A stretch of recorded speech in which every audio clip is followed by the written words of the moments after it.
Mbote, merci mingi pour la fidélité na bino na Kindoki politique émission na bino émission toujours ko informer bino pe lisusu ko ebisa bino nini ezoleka na mozindo mingi vraiment na cadre ya Kindoki politique otozaka toujours na sengo makasi ya ko présenter bino lelo oyo toza bongo mercredi 7 juillet 2021 et ça toujours na cadre wana ndeto ye pona ko servir bino kasi parmi ba actualité ya mokolo lelo boyeba que chef de l'État a promulgué loi sur réforme et CENI où ils ont qui déjà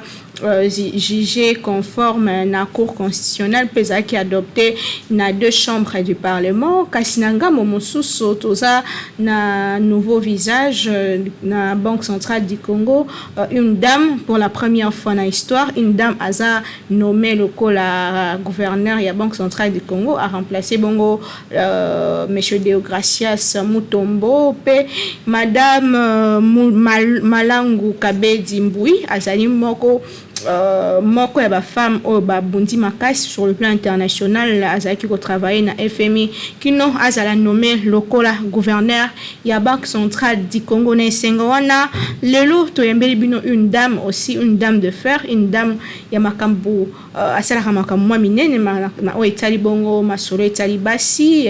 abundela rabasi yemo pe c'est une femme forte to yembiye na cadre wana tokosola sur le leadership féminin mukolo lelo par rapport ya thème epesami na kibiso le 8 mars tolobela ki yango kasi tokomi wapi na leadership féminin aujourd'hui ma évolution ezomona na kasi est-ce que koki bongo nini photo sala pour que tout s'améliorer pona tokokisa équilibre autolobaki 50-50 d'ici 2030 est-ce que possible le tozana en 2021 est-ce que cela est possible toye bango na kati ya Kindoki politique ya mokona lelo mbote botika la brancher et surtout basi bo zapete mibali pe bazala pembeni po bango ne basunga biso tokende liboso toza bongo na madame Pamela Muzinga azali bongo porte-parole ya groupe de réflexion de lutte tshisekidiste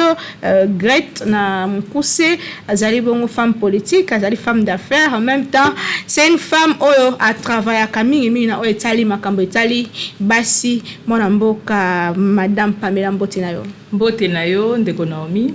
bonne santé santé eza malamu mingi to sepel kokutana na bino lisusu lelo po tosola muke na makambo etali basi mingi penza kolendisa pe bandeko na biso basi toza na nouvelle moko ya sika nouvelle esengo donc tokoki kotikala munoko kokangama te tokoki kotikala kimia te il faut tokumiselo kwango totombola yango parce que mbala ya liboso moko na biso mwasi azwi ebonga na Banque centrale ya Congo yango wana tino moni biso toyawa pe basi nyonso tosengeli kolanda exemple wana tina na biso penza ya munene toza yango wana kolobela likambo etali leadership féminin na mwasi solo vraiment eza sango kitoko makasi kasi yambo tokota wana est-ce que koki se présenter peut-être qu'il y a biloko mosusu na lobeli o na lobeli bien te yo moko na maloba na yo koki se présenter pour koto e ba o malamu population peut découvrir.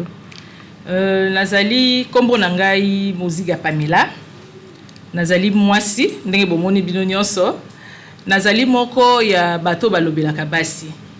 Nazana ba association tope ba mouvement mususu ezali politique tope ya politique. Na ba mouvement ezali ya politique nazana caucus de femmes leaders kuna peto sala musala kolendisa mwasi po amiye bananyo ya zali. Na mpanzi ya politique nazali porte-parole na groupe de réflexion d'élite tshisekidiste et pa iwapi nazo sala musala nga porte-parole soki sango ezali soki likambo kolobe ezali ndeto ebisi batu bo etali Grete. Bongo na rolingana ebisa batu Grete soki ezali nini Grete ezali groupe de réflexion d'élite tshisekidiste. Eza mouvement ebandaki ebandi sikate parce que tout moni na avènement ya Fachi président de la République ba groupe botami bele oh groupe soki nani Fachi oh soki fachiste soki nini non biso groupe na biso groupe de réflexion de l'élite tshisekidiste to bandaki banda 2013 eza eloko asike botami te eza eloko euti kako botama ndengo ebotami bele te mais eza eloko ya kala eza mouvement moko moni UDPS ezalaki eza na kati ya UDPS eza structure na kati ya UDPS OK Grete eza structure na kati ya UDPS botama na 2013 wana fait Etienne Tshisekedi wa Mulumba vivant ezalaki mingi penza pona ko salisa pe ba jeune d'abord l'idée c'était d'abord le jeune bakolisa mayele bakolisa makanisi ndenge ni bakopesa ba stratégie pour que parti ekende liboso ba stratégie ya sikani to komema na réflexion pour que parti ekende liboso Bongo komona parce qu'il y avait un groupe Force du Progrès jusqu'à là ezali et bande ko sala musala mingi parce que tozaki na opposition. Maintenant tant que to komi siko na pouvoir et que tozu pouvoir et sengel na biso pe ba groupe o ko pesa makanisi ndenge ni to sengel pe ko battre la pouvoir o biso tozui si mamikolo e belé. À peu près 38 ans, il y a lutte, il y a combat, et voilà, il est prêt à pouvoir. Biso toko sa bonté, biso pour na biso grette, tout le monde qui c'est maintenant le moment pour nous. Il y a commis bimisa, c'est maintenant le moment pour nous. Il y a comme ça la misa la batbaye, il y a un groupe qui existe, groupe de réflexion de l'île Tshisekedi. Le lot yo batobele ba mona kana musika de pes parce que ngana yebi mais batu mususu ba mona kana musika loko la partie des masses, loko la partie ya bato ba trouble, mon bato makambo compliqué, réflexion pe na kati ya de pes ndenge mona na musika ezala vraiment ndeti ezala raté oyebisa bato wana nini Wadeza makanisi na bango bakoka ko kanisa bongo mbala mususu moni quand on fait la pression basala la pression na basala ngona maboko ko kanga maté na nini te il faut ko loba il faut ko bimana nzela il faut ko nini c'est pourquoi peut-être bat mususu bazwa ki makanisi na kanisa ke pona IDPS suki ka bongo nzoka ndena IDPS ezana bato ya mayele ebele ezana bato bazana pona ko réfléchir ezana bato bazana pona ko sangisa makanisi ko bongisa lo lenge ni to sengel ko sala tina même ya groupe na biso yango wana biso musala na biso zali ko réfléchir ko proposer ba idée ko proposer makambo ni toko sala ba stratégie ni toko sala pour que eloko ait avancé eloko ekende liboso yango no moni biso tozo fanda mingi na parmi ba objectif na biso objectif à liboso zali soutien et vision à chef de l'état même si ba baroko loba communication chef de l'état ni mais biso na ndenge na biso du moment où Grete to soutenir la président de la République au moins la même communication au président de la République nous on le fait aussi. Nous, on les fait. Bien que tous la cellule, la communication à présenter. Mais du fait que soutenir chef de l'État, vision naïe, que soutenir l'action naïe, et ça parmi les objectifs, biso tous à la rwanda, tant que nous sommes pas koloba, ni au président Azali Kosa. Le tout le bien likamba basé sur le leadership féminin, et ça, moi, mon kato bendi na thème ya muneno ezala ki bongo leadership féminin pour un futur égalitaire dans le monde de la COVID-19 et toujours l'égalité 50-50 d'ici 2030. Le est-ce que ezali utopie to peut quoi atteindre en to komi wapi na likambango ya leadership féminin surtout que to moni moi si à côté na kati ya makambango na Banque centrale du Congo mais en réalité motu ya penza sur le plan statistique et évolution eza penza makasité pour so to kei na 2006 basi bazaki kaka 8% de femmes sur ba et l'union son na 2011 10% to na 2018 10,3% aux zones d'Angers. Mais qu'est-ce qui se passe au fait? Leadership féminin et problème est anine. D'ailleurs, moi, je suis sorti de l'Oba, biso Grete, to saïla kiango colloque mobimba. Justement, pour la matisa mungongo, ko la musabasi, et si ka moi c'est zawapi. Na thème na biso nyo sote, c'est la thème international et la national, mot clé c'est la qu'on est leadership. Deux fois, quand nous parlons de leadership, il faut pas diriger, il faut que non. Leadership, il faut que même maman, il faut la leader. Même dans le quartier, il faut que maman na sala même place à mon bongo. Moi, différence wana. Moi, qualité aux hommes, mais musala na ko sala leadership nyo soto yangwana. Et bande la leadership yangwana. Qualité aux apporter et loko aux hommes. Na ndenge uti ko loba likambo ba kota, likambo tali kota oui. Ezo pesa biso passe. Mais que le que avancer ezate tozana ba avancer ya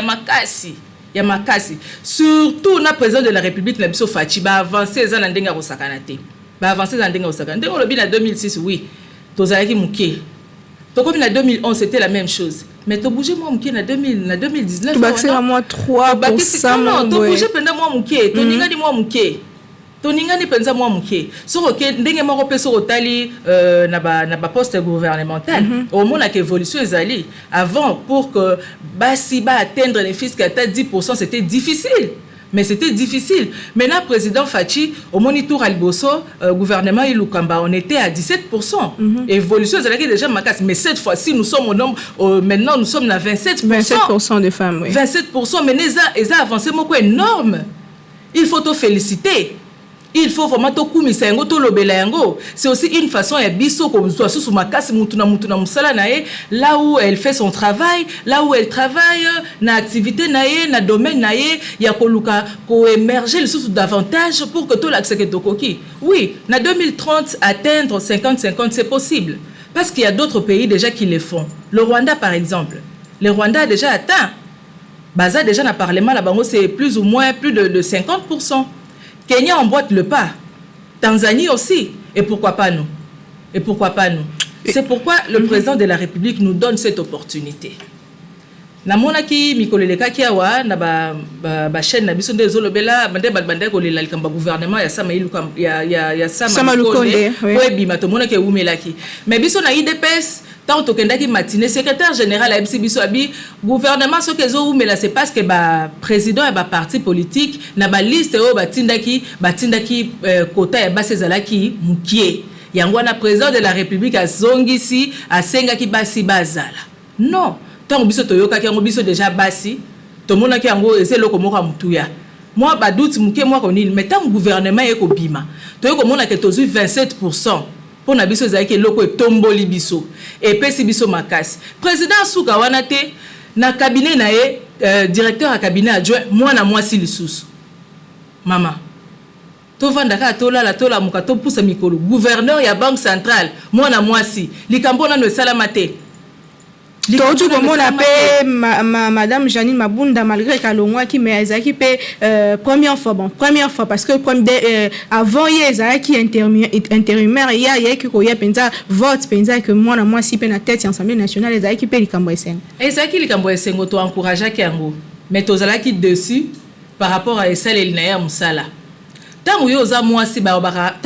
si il faut pesa oya mala moi ça me mara douceur même si ba tempérance moko boezali boye koto ba bazala bazo benda mpanzi na bango koto bazo benda mpanzi na bango mais ye moi si tant wazala ki wana akoka kotosa ko luka kimia mais tant yo bokene na cause na parce que autorité morale la partie na bino alobaki au moins te que obebisi musala confiance nyoso to biso basi to pesa ki kolobake muninga na biso aza ko assumer poste ya munene na présidence et assemblée nationale mais tant musala na ndenge asalela ki musala na biso to sepela ina ngote na suka on était vraiment déçus. On était dessus par rapport à Moussa Lendenga Saïlaki. Olia Lakisa, c'est que la femme peut amener quand elle dirige. Olia Laksabiso, c'est que la femme peut nous dire, peut nous montrer quand elle gouverne. Mais il y a Laksabiso qui est azo dépendant de nous autorité morale à l'obaki boenga moina salotement. Non. Il y a un peu Sagibiso moi parce qu'il y a une déception à biso. Mais Torosela peut-être na bambala sima à rebongisa.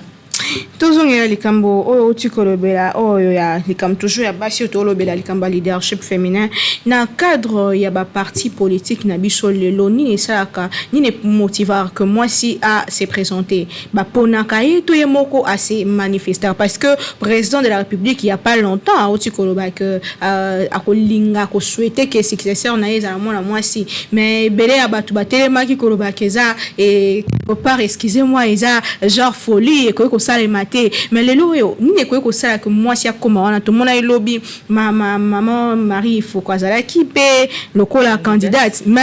apparemment si ba soutenir qui était mais qu'est-ce qui se passe, qu'est-ce qui bloque la femme en réalité pour ce lelo moi si à se présenter et qu'à zuité soit problème eza batinda basi mkie basi ba ko se défendre te problème eza wapi ya liboso nako banano na ya liboso lobi problème basi bazala mona ba parti politique omoni liboso na mikolo liboso penza na bamboka na biso politique ezaki kamba mibali bien que tozalaki parmi baso ba meka ko laksa moi makasi Sophie Kanza oyebi azalaki moi so meka ko tia mutu esika mibali bazalaki ebele mais ata moi mikolo landaki basi vraiment komi pesa na politique ezalaki moi passe likambo na zo continuer tilelo na ba parti politique basi baza ebele mais qui ne sont pas engagés. Okay. Basi bazana bango, mais elles ne sont pas vraiment engagées dans la politique, n'a pas dans la boye pour que nous on peut poster décision pour que nous on peut poster moko boye ya musala na sala pe pona kopesa malamu na mboka nanga eza penza mukie. To mona basi mingi bazana ba parti politique, eza mingi baso ba obeta maboko. Baso ba obeta maboko pona rolanda kuna ba okabula liputa. Na soso na pefona kende kuna ba okabola soso na kende donc akei penza lokola mutu akeko sala politique te akei parce que kuna ba okabola to soso to ba okabola liputa to nazo kaka nazo ngana ngai mais ke komi pesa penza na musala ko sala eza moi passe yango nozo mona zo sala que na ba parti politique pona ba élire mutu il faut ba sipe bazale belo ba se ba ko se pointer que ngape naza candidate na circonscription boy ngape naza candidate esika boy mais tant yo mo pe omi pesité tant que yo pour la kisi volonté wana te parti politique e otia ondengeni parti politique e kotinda o sala musala na ndengeni tant que mi la kisi te makasi oza nango makoki oza nango ya komema malamu ya ko apporter quelque chose. Donc c'est la femme qui se bloque elle-même. D'abord c'est ça. D'abord c'est la femme qui se bloque elle-même par manque d'ambition. D'abord c'est ça, par manque d'ambition. Nous ne venons pas dans des partis politiques pour nous résoudre pour nous ma puta. Non, c'est aussi pour apporter quelque chose. Qu'est-ce que nous avons? Moi, seigneur soit azalara toujours ne loko ya repesa. Ce qui azala bon peut-être à rosa na makanisi.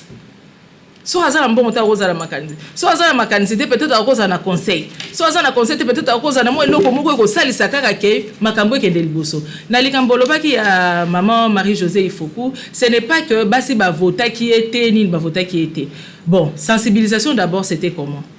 Ce n'est pas dit aussi que ceux qui moi si kaka aye wana ndembala moko biso basi pe to voter été. Webi politique na biso ndé tozabwe d'abord toza régime ba parti politique ceux qui mutu aza candidat et que apé singai conviction te convaincre ngai te na makambo ya zoloba c'est difficile na voter mais ceux qui na moni que te moi si on na makambo zoloba non seulement aza na parti politique mais makambo zoloba na zo soutenir ba idée na facilement on peut les voter c'est ce qui manque maintenant na biso basi eza na manque à compétence te eza na manque ceux qui ya nini te mais basi bazolinga mingi komizongi sa sima nzoka nde toza na makoki ebele toza penza na makoki ebele yango nga nazo profiter na ba émission nyoso tu mikolo yo koloba tozui tangu malamu. Tozu tangu malamu dans quel sens? Dans le sens où tozu président de la République au hasard pour soutenir Bassi. Ouais, hasard pour tindika biso. Au fait, hein, je sais pas, c'est comme si azo tindika biso. Il ne veut pas nous laisser. Azo tindika biso Bassi beaucoup. J'ai besoin de vous, j'ai besoin de vous, j'ai besoin de vous. Mais quitte à nous maintenant les femmes de répondre aussi à un appel favorable que le président de la République azo sala biso. Biso peut dire oui papa président, nous sommes là, nous devons maintenant agir. Si nous pouvons demander quelque chose aux femmes, c'est de nous lever pour agir, parce que nous avons des compétences, nous avons des qualités. Nous avons des compétences, nous avons des qualités. Naroloba likambo o musu se tungisaka basi mingi eza likambo ya méritocratie hein. Likambo méritocratie so toko lobelango ezo tozo ke na on a deux volets. Volet liboso d'abord eza quelqu'un ne peut pas être il ne peut pas mériter poste moko boye so razui formation moko ya bien té. Ce qui balakisi makambo wana bien témoignage à la penza à la hauteur ya makambo alinko sa les até to kendo na éducation ya bana basi so to bito kita éducation à jeune fille na Kinshasa to lo banon na Kinshasa na biso pour ne pas dire toute la République démocratique du Congo c'est un problème. Koboko la moi si na Kinshasa mikolo komi penza problème. Je ne sais pas nous quand on grandissait bon il y avait pas de téléphone mais tozali pe na moi ndenge na biso moi likamo ozo banga moi likamo banga mais na ba flux ya modernité oyo mo na bana basi mikolo ba surtout nos jeunes filles ba banga sur le côté. Pour un cabello, hein, il peut se faire ce qui ndenge justement pour trouver cabello. Pour un iPhone, téléphone iPhone, akoki ko sala ndenge surtout. Donc tozo luka mingi na facilité. Ba makamé ce qui na facilité. Moi ça zo la temps ya komi pesa te, ami kolisa te, akolisa bongo na été, azwa mayele penza te, mais aibika ka bona na moi si hein. Na obala. Nanga moi si bon mutao mona na osela ngango alors que ça déjà toza ko dévier surtout bito ke na on a sens on toza ko dévier maintenant éducation esengeli ko lamusa moi si ko pesa moi si ba utile o esengeli ko pesa moi si makoki o esengeli éducation même dans la famille dire à la fille que elle est capable de faire mieux que ses frères, elle est capable de faire mieux, elle est capable de pousser d'aller plus haut tout ce monde a limbisanga ndakisa ya mama na biso mama Malangu otu komona soko tali biographie nozo mona ke isa mutu moko atangi bazwa ki était parce que ndena zoga bat musu bazolo ba ato so na ba mama ya wenze tamu na bima vana bima awa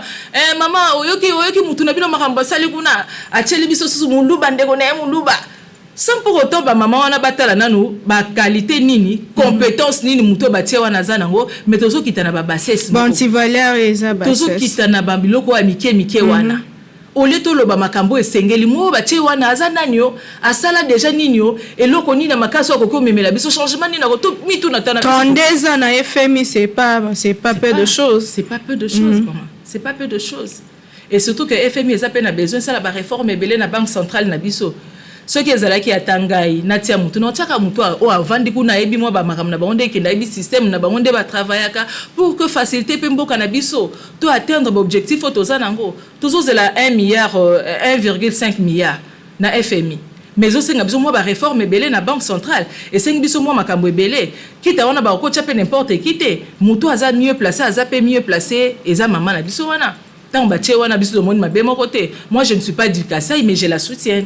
je ne suis pas du Kassai mais nazo soutenir ye kotala ba compétence na ye kotala o yazo sa les coquilles Kindoki politique à l'élo est spécial. Tozana Madame Pamela, tozolo béali kamboita le leadership féminin. Yo posa nanda ku maman moi si jeune fille surtout bisonde ba jeune fille tozara trop. Hein tozolo lemba ming je sais pas qu'est-ce qui se passe. Maman Pamela otolo bali kamboya préparation à kasi yebele na batu balo barake moi si alinga muninga moi si te to na problème de solidarité ce que muninga bimi olingi ko freiner parce qu'en réalité toza 52% de la population. Mais pourquoi toujours évoluer apparemment biso na biso tozo tcha ba koka jambe pour que mutu mususu a évoluer tozo kangama kanga yango to tikala ka ba 10% na ba parlement ba 15% ba 27% na ba gouvernement 30 50 yango apparemment ezandoto Mama Naomi wadeza ezali makanisi akala ezali makanisi akala moi sa tongaka mboka te moi sa lingaka muninga na ye moi sitete soki ezalaki kaka bongo to continuer bongo nde ba association féminine surtout eboti ya ezate ozomona ba association féminine surtout ezobote eza pona to luka to se soudé to luka to misungana to luka to tia maboko mama na biso akeli boso biso pe to yeto tia maboko mama na biso azokende liboso biso pe to yeto tia maboko tozomona makambu maman première dame na biso azosala ozomona na fondation na excellence c'est beaucoup plus les femmes nde azo soutenir bango o amoni ke moi so azana talent azana likambo boye a soutenir ye ba bourse banine c'est ça aussi ce que nous demandons to lingeza la d'une manière particulière te to mutu moko boye karanda sala ka biloko wana te o to pe catégorie moko boye ta ka ba ONG te to lingi pe likambo wana e koma ezala vraiment na plan gouvernemental na biso to ça le ministère en genre wana plan na bango élaboration ya makambo ko sungeza ranini soko tuni basi mingi na seba bango te ka to mona bango kaka le 8 mars de temps basala la défilé mosala basala sur terrain zo luka tozo luka penza ye bana tozo mona penza te mais soki biso to ko senga quelque chose to ko senga ba tiela biso moi plan moko boy wana plan moko ya ko soutenir to moina mikoleleki leki ya watozalaka na centre féminin mama Mobutu e banda ko sunga basi na ko kula kutonga ko ekola konini mais soko biotala sikoyo ezaka ya l'état ezaka ya bani tezaki ya l'état mais surtout bien d'autres siko to ça pendant les locaux à l'état te tokolo ba il y a un centre qui forme de femmes il y a un centre bona marambota libacité c'est comme si bazarana budget on ne sait pas ce bazarana budget non so bazarana et ça la musalani biso basi to za na posa to mona musala ministère wana et ça laka toza na posa to ba ministère en genre et ça la musala bo esunga ka basi na makambo bo esunga basi na makambo to liko mona bango na ba défilé le 8 mars to liko mona bango ka te na jour le 8 mars thème na biso eza boye to lobi bo après sili ozomona même eloko wana ekotiti epesi moi bolembu epesi moi paresse même na ba association féminine na biso ozomona poto ça la ba activité nous n'attendons que le 8 mars nous n'attendons que le mois de mars pour se lever pour faire quelque chose alors que sengelo za la bataille na biso mkona parce que c'est que nous demandons c'est que nous revendiquons non tozo ngote ozobali kambo 50 awa toza non ko tâtonner bien qu'il y a des avancées mais na nous vraiment to comité mais ce qui ministère na biso ya genre eza na plan moko boy et bongisi makambo moko boye otobi ke basi ba kosala boye na ebite so ba pesa basi ba bourse par rapport à d'autres pays ba ministère ba moi genre et ça que quand une femme s'excelle na eloko moko boye excelle na eloko moko boye ba ko soutenir ye ba ko pesa ye bourse peut-être bourse études peut-être ba fungola ye moni moko mikolo yo ndeko na ngai banzo ebite eloko zo simba mokili et ça entrepreneuriat toza na besoin ya entrepreneuriat féminin ezope esika awa toza pe na babisika o basungaka bato bazana ba microcrédit wana bato bazana mo ba petite et moyenne entreprise bazo moyen ya kozwa makoki mais ministère na biso wana ceux qui va travailler en synergie ba ko sunga baso baza ko sala ba entrepreneuriat na bango ba ko sala oleke to bunda ka biso moko tozela ka ba bailleur de fonds tozela ka ba tubaya ko pesa biso ba crédit ba ko allouer biso ba crédit so sala moi pas si makambo wana mais si nous savons que nous avons là où toko kimi la moi ça un projet nae azane loko nae pour l'épanouissement pour le développement et que moi si a proposé en gros na gouvernement et que moi si a proposé en gros na ministère ya genre quand je parle du gouvernement je vois directement notre ministère du genre exactement oui donc a proposé en gros kuna et que bandimi en gros pe ba PCP makoki esengeli ole mutake ndoko tem susu nyongo ake kota nyongo na banque ngo ba et puis comme on a la complication et comme boy ozana muto ko sambela ote ozana muto il faut gage il faut nini entre temps muto azana ba idée azana makoki ko ça les opé ça passe. Wanambele Pesami na son excellence madame la ministre du genre et famille madame Ndaya Gisèle o asala pe mosala makasi na Kasai mais depuis au komi wana tozoyo kayokate ce que ezali en tout cas ya yebisa biso pour que toyeba ndenge nini basi il faut que basi se développer et puis to lobelango et ça la bien wana madame Gisèle Ndaya nde azali mokambi ya ministère ya genre et famille et enfants. Tozo continuer na émission na biso mokolo lelo toujours le leadership féminin lelo oyo tozali na 2021 bientôt là il y a des élections toujours qui est petit à petit vers les élections basi mingi ba se plaignaka lors il y a des élections de femmes politiques que bazana ba moyen te awo tu ko lo balika entrepreneuriat lolenge nini moi si akoki ko bima na kati ya pauvreté parce que moi si en général tozara trop dépendante. Là, c'est généralement, général, ouais. Oui, c'est général. Même femme maraîchère, même femme azoteka, femme azosabilanga, même ma femme politique, bazara toujours dépendante. Qu'est-ce qu'il va faire? Qu'est-ce que la femme doit faire pour que Abima n'ali kambetali dépendante? Deuxième volet question dans les alliés. Nini roibisa bato bakanisera ke parité ezali kokomisa moi si teti surtout dans la culture na biso africaine. Merci beaucoup, Maman Naomi. Dépendance, dépendance, il y a moi aussi, bon, entre guillemets, ngala loba reza bisote nzambe mutaloba ebongo. Dans la Bible, tes besoins seront tournés vers l'homme. Donc, besoin, il y a moi aussi, on se sera toujours tourné vers l'homme. Même si moi, c'est ça, la capacité. Kaka, oza moi bon na yo mais, ozo lingaka papa pe abaxelo so mwanda. Mais oh oui, bon, moi je trouve ça c'est quelque chose de naturel. Mais ce n'est pas dit que comme c'est naturel, des biso photomi lembi ça siko nzoto, tomitika to lobaka ke nazana makokite, nazana elo côté yango moni biso Grete, na mikolozo ya tozo zelaba fungulela biso ba libérer, ba to za la libérer na ba restriction ya mesure de barrières au tozana ngo. Ce qui ba restriction elongwe, tozana ba séance à formation. Ya ko sala que moi c'est comme autonome moi c'est azanga moi eloko amukete azanga moi ni te même ba jeune fille ce qui jeune fille ayebi moi kotonga ayebi moi ko sala musala na ye ayebi moi make up na ye moi ni facilement a cause na mbongo peut ko limiter ba dégâts ebele et ko limiter pe ba buzo ba ebele ozo sala maro to za ko se plaindre ba na biso basi bazo ko kaso ko mikanga te ba na biso et ko kata na vraiment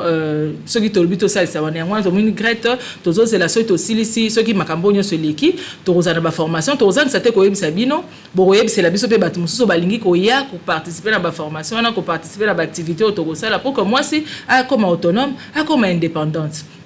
Voilà mi balo loba ki kamba parité o mi bali baloba ke ceux qui m'appellent moi si ceux qui parité on a moi ça moi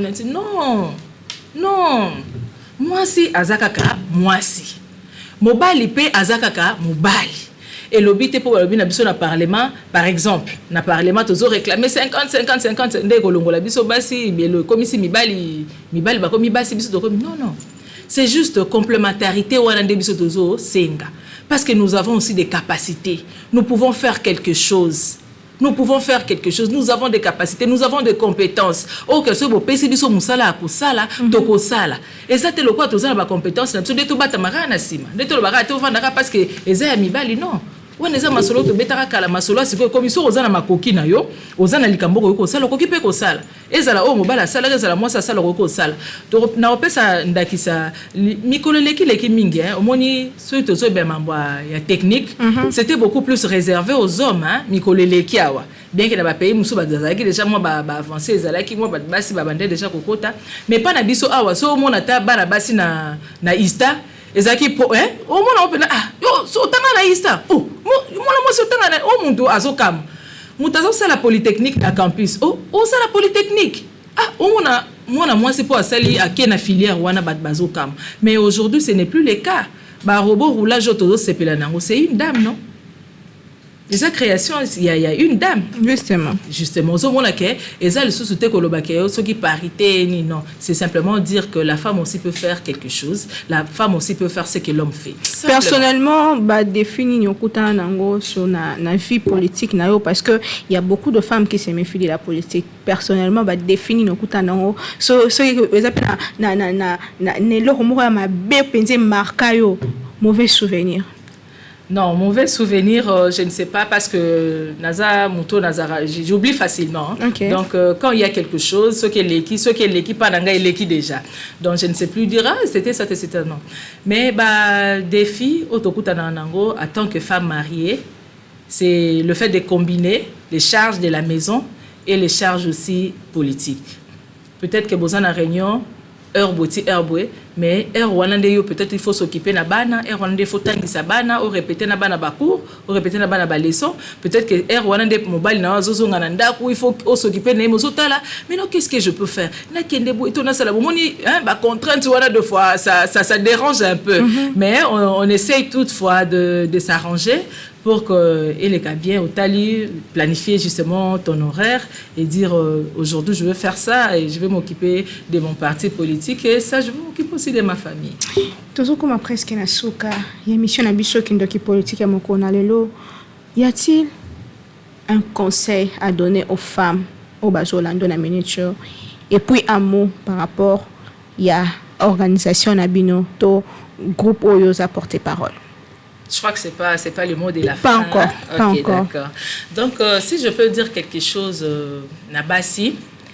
Eza côté les mains. Eza kolamuka. Tolobango mingi. Il y a des choses que nous revendiquons et nous ne pouvons pas aussi mais nous sommes aussi incapables d'agir. Nous revendiquons, nous voulons ceci, nous voulons ceci, nous voulons cela. Mais tous incapables, il y a beaucoup marambo biso mo tozo senga. Pasi nanga ezani motema pasi nanga na yoka kanini tangu mwasi azokoka te ko bimisa oya malamu azana ngo azokoka te ko bimisa makoki na azana ngo muto azanga eloko opesa te na uta ko luba mwasi azanga eloko opesa te. Tu vois même dans la famille hein, et koko za la moi discussion moi nini mais une fois la femme elle se prononce elle dit juste un seul mot qui m'appelle koko okota. Maman, cher Flid, il y a nanani na Libéria. Ceux qui assilent ça qui guerre, ils ont qui na mando kita. Ils ont qui peut-être na munoko non, na lisolo. La femme est prête pour dialoguer. La femme est prête pour écouter. Donc moi si otikala na itawanati. Otikala kaka tenga na kokananga te. Wana ezabilo mibali, yaka na notomeka. Si je peux dire quelque chose, basi bayana notomeka. Oluka kaka teo soki kuna non, même place aux allées, même dans la parcelle, même sur ton avenue, même dans le quartier. On commence d'abord à faire quelque chose, à agir. Ne fils que na moi biloko mike et puis peut-être que pour propulser au tilkolo. Lelo soto toloba, moi si à se battre contre nini réellement parce que on toloba mingi tozo bunda pour réclamer to réclamera nini réellement. Moi si aza akutani na ba problème ebele na makambo ebele surtout na ba société na biso africaine webi na mikoleleki na bambula eleki hein kolwa mikoleleki c'est comme si c'est tout proche là non na bambula o eleki na bakoko na biso moi ça zaki na place à prise de décision te moi ça zalaki gardien ndako kobatela libota kobatela bana kobatela mobali kobatela libota mobimba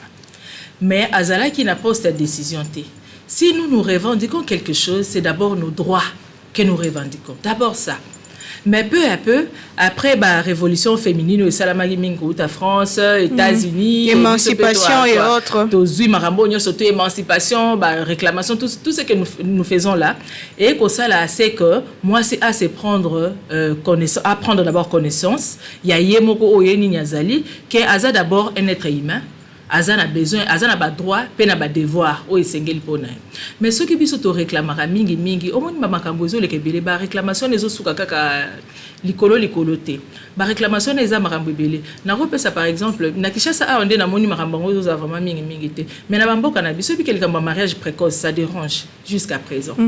bazotikela mwana ya mwasi tante atanga une fois mwana mwasi asi apusani mwa to ebandi komata mwa nzoto komo ya munene basi babongisi ye mpona libala alors que mwana mwasi anakoki mpe kotanga so bapesi makoki atanga asisa classe simalobi kuna awe pozwa poste à responsabilité likambo etali mutilation ya bamembrane génitale biso ana Kinshasa peut-être au monde yango ezate mais na bamboka na biso kuna ça se fait ça dérange ezo causer ba blessure ebele ezo freiner même épanouissement ya mutu abali na 13 ans 14 ans mutu bakati ndambo nzoto na ye peut-être pona kobanga ke sima sala boya yo kanisi ke so ba pesi eloko moko asala kokosala pourquoi parce qu'il est blessé asala mona volonté na ye c'est d'abord mental eza mental na ye eza déjà ya kobeba kati na eza déjà ya kobeba moyen abimisa nyonso to kokoza na ya malamu ezalité parce que asi azoki déjà na kati na ye ndio ozomona toza ko réclamer biloko nyonso to ande sengeli esila biloko nyonso le sengeli esila na banda kuna biso nde batumsu balobaka bana basi bino bokotanga te bino bovanda bana mbali bino bokende classe po bino bana basi bokobala na biso non eza ba discrimination otozo boya eza ba discrimination otozo telemela yango otozo linga esila otozo senga égalité de chance ezala pona mwasi ezala pona mobali et bon monde tokotala nani a mérité soko mérité oui vana nesikana parce que mérité soko mérité te zela milendisa pour kombala sima oya susko meka na bandi que en 2023 Basi Ebele bako se présenter j'espère bien que Basi Ebele bako se présenter pour ma ponami surtout na côté présidentiel j'espère que bako zala pour année passée vraiment baoza ki mingité mon pas osé mais apparemment et Simba Kité, mais c'est une femme forte que j'aime beaucoup, que je sollicite, que j'aime de tout mon cœur, que j'appelle à tout moment, avec qui je discute, parce que c'est une femme forte qui a osé quand même de relever sa tête. Émission le comme na suka momoko pour na nikambetali Grete groupe Nabino ozali ko kamba des réflexions. Y a-t-il des événements où vous préparez? Y a-t-il de manifestations, des activités? Ni vous prévoir et un mot pour Nayango. Pour le groupe de réflexion de l'élite tshisekidiste, jusque-là, on a été moi libosoawa, tozo zela, lever ba mesure oyo. Ceux qui lever ba mesure, oui, nous avons un calendrier. Ceux qui lever ba mesure, on est tokoye parce que bande la activité na biso, o tokokai ko salate, o tokataki, o tokokai non ko salate, mais na 2021 awa, en tout cas tozaki déjà na biso, tozaki na ba télé na biso, tozaki na colloque mingi penza na mambota libasi hein, bien que tozape na bangam na biso ya biso nyo surtout mais vraiment pour le femme, on avait organisé moi biloko ebele. Mais vu malade aux autres tungisa mokili mobimbo moni esali moi frein na makambo nyonso même biso pe freiner biso ko travailler d'une manière virtuelle eza nango meza na mo ba kokoso ebele yango wana tozokenda bon d'une manière virtuelle mo ba sensibilisation mo ba nini mais ce qui makambo nyonso eleki nde tokozongela ba activité na biso ndenge elongo bani soki tokoki koloba likambo moko pona basi e komita na biso to sala basi e komita na biso to lamuka et comme étant on a biso to sala pona nini po président de la République azopesa biso esika to bandai kolela to bandai ko miluka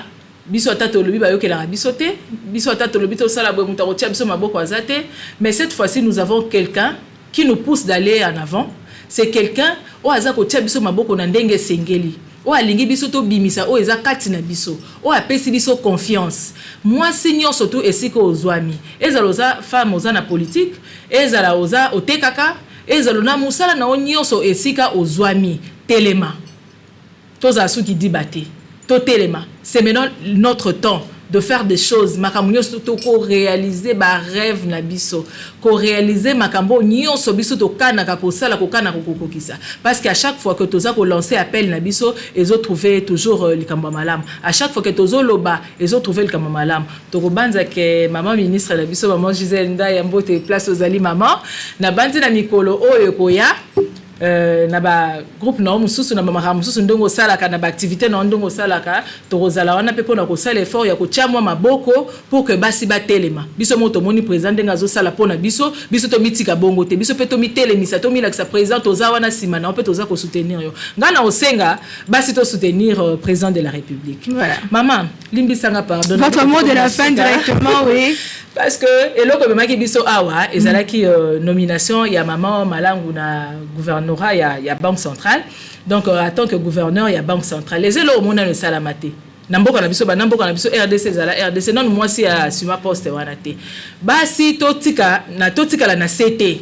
to ya ko soutenir muninga na biso azu poste to pesa ye maboko to faciliter ye to sunga ye musala na ye kende liboso na esika nyoso tu oyo zwami ta munyoso to koyoka munde kona biso mwasi a telemi biso to chema boko biso to soutenir ye pe to pesa merci mingi na président de la République wa kanisi biso wa zotika biso te azopesa biso makasi pour que to kende bon na bande ko nyoso basi bazoli bakwa Olanda biso to lamuka ba mama to telema to sala musala ndenge sengeli lobby eza ya biso. Merci beaucoup, Madame Pamela. Du reste, tozali 52% de la population sont boye bati. Donc, ceux qui sont télémis, en tout cas, tu as gagné kaka. Ceux qui sont télémis vraiment, na solidarité, tout ça, les locaux, en tout cas, toko, mais mango, mbote mingi, la maman, nyo so balanda ki biso mbote mingi. Na bande konyo so ba fidèle téléspectateur, ya Kindo ki politique magazine, na bino onazaki na plaisir. Ya ko présenter les bino moko la lelo ezalaki journée moko très spéciale pour tolobela ki likambetali leadership féminin pe na zone dimake kokoma et kolata nzoto parce que petit à petit tozo franchir l'étape bon ndoto na nga ezaki na mona lobby premier ministre tozu primature pe premier ministre moi si lobby kuna tozu pe présidence de la République en tout cas za ndoto te ko kokoma pour basi makasi bazé belé yo pe ozolanda nga telema ndenge madame Pamela auti koloba tanga ceux qui ont air tanga moi si tanga vraiment zo tanga o rendre pour mon ballon fier na yo parce que tu te dis que na bala kaka mais so bali pe mon ballon za fier na yo parce que oza elo romona muto opesa ba na pe opesa société ozala utile et ça la kitoko makasi ngana bino to kutani que les aliko ya na souci à conserver bino kasi na pesi longonya na président de la République Félix Antoine Tshisekedi Tshilombo oyo azotia maboko na ba mama wana ezali likamba kitoko makasi et pesi biso nyonso tozo banza ke na ba maman RDC elongo na volonté ya président to sala makambo ya minene e ko sunga biso nyonso pour que lobby sala kitoko pour lelo to moni ba papa bakambi mais moi koko ceza lelo so ba maman akoti quand même to mona ke moi pour maman zara toujours à stabiliser ndako tozoliki ya maman vraiment ko stabiliser ndako. Merci beaucoup na bino bolanda kinga partout dans le monde na Kinshasa na RDC Mobimba à l'extérieur du pays na ma diaspora nyonso. En tout cas je vous aime tant au Kutani Lobby pour une édition mon sous na invité à Sika mais toujours avec le même plaisir kasito pesipe merci mingi na bana Pamela o antimaki ko yana mitu na biso tozo banza kezamba liboso mbemba la sukate ezamba la sukate. Allez to Kutani Lobby merci et bye bye. Bye.